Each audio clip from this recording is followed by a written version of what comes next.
Hi guys, magandang gabi guys. Pag-uusapan natin ngayon guys, yung ating mga guys, tools guys na biglang nawawala.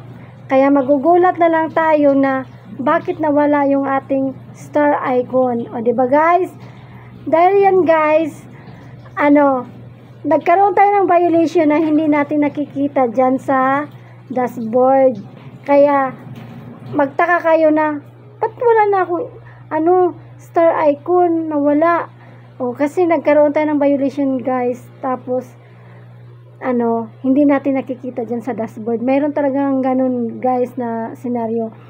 Tapos guys, yung halimbawa may stream ads na tayo, tapos biglang nawala yun.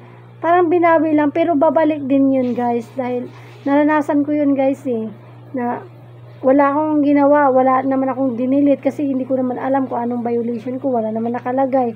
Post lang ako ng post yun guys, tapos bigla na lang bumalik yung aking tools. Kaya kung may na experience niyo yun guys na nawala yung star icon nyo, ay nakagawa kayo niyan ng violation, tapos hindi lang nag-appear dyan sa nyo dashboard.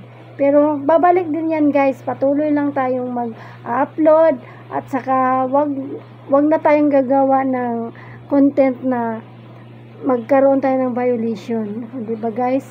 Yun lang guys, sana may natutunan. Yan ang aking tips ngayon at follow me for more updates guys.